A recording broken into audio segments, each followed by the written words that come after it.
بسم اللہ الرحمن الرحیم۔ ناظرین، آج کا تیسرا ویلاگ معارف و مسائل، پیج 503، معارف القرآن جلد اول، سورۃ البقرہ نمبر 2، آیت نمبر 213۔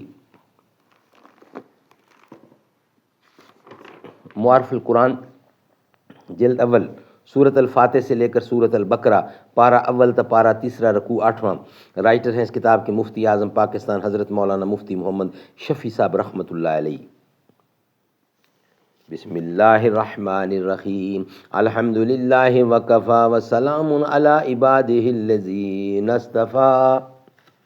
قال النبی صلی اللہ علیہ وسلم خیرکم من تعلم القرآن وعلمہ۔ بہترین لوگ وہ ہیں جو خود بھی قرآن پڑھیں، دوسروں کو پڑھائیں، سکھائیں اور لکھائیں۔ نہ اٹھا جذبہ خورشید سے ایک برگے گل تک بھی، یہ رفت کی تمنا ہے کہ لے اڑتی ہے شبنم کو۔ پھرا کرتے نہیں مجروح الفت فکر درما میں، یہ زخمی آپ کر لیتے ہیں پیدا اپنے مرہم کو۔ محبت کے شرر سے دل سراپا نور ہوتا ہے، ذرا سے بیج سے پیدا ریاض طور ہوتا ہے۔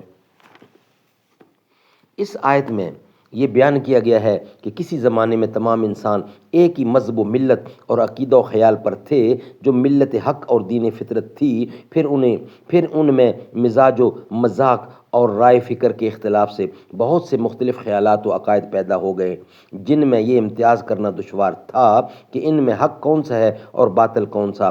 حق کو واضح کرنے اور صحیح رائے حق بتلانے کے لیے اللہ تعالیٰ نے انبیاء علیہم السلام بھیجے اور ان پر کتابیں اور وحی نازل فرمائی۔ انبیاء علیہ السلام کی جد و جہد اور تبلیغ و اصلاح کے بعد انسان دو گروہوں میں منقسم ہو گئے۔ ایک وہ جنہوں نے اللہ تعالیٰ کی بھیجی ہوئی ہدایات کو قبول کیا اور انبیاء علیہ السلام کے متبع ہو گئے، جن کو مومن کہا جاتا ہے۔ دوسرے وہ جنہوں نے آسمانی ہدایت اور انبیاء علیہ السلام کو جھٹلایا، ان کی بات نہ مانی، یہ لوگ کافر کہلاتے ہیں۔ اس آیت کے پہلے جملے میں ارشاد ہے کان الناس امۃ واحدۃ۔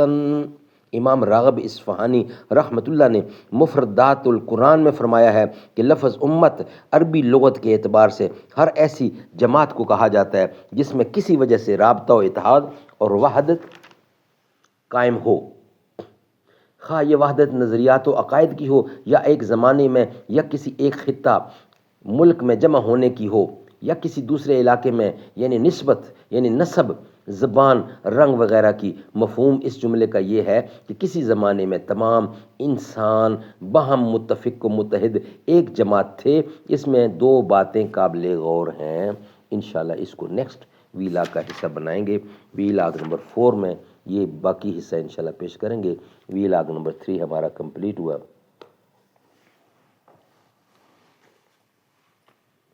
جن گلی کوچوں سے گزرے ہیں کبھی میرے حضور، جن گلی کوچوں سے گزرے ہیں کبھی میرے حضور، ان میں تا حد نظر نقش کف پا دیکھوں، تاکہ آنکھوں کا بھی احسان اٹھانا نہ پڑے، قلب خود آئینہ بن جائے میں اتنا دیکھوں۔ کاش اقبال یوں ہی عمر بسر ہو میری، صبح کعبے میں ہوں اور شام کو طیبہ دیکھوں۔ اب تو بس ایک ہی دھن ہے کہ مدینہ دیکھوں، آخری وقت میں کیا رونق دنیا دیکھوں، فکر و فاقہ ہی رہا جس کے مکینوں کا نصیب، چشم عبرت سے میں وہ مسکن زہرا دیکھوں۔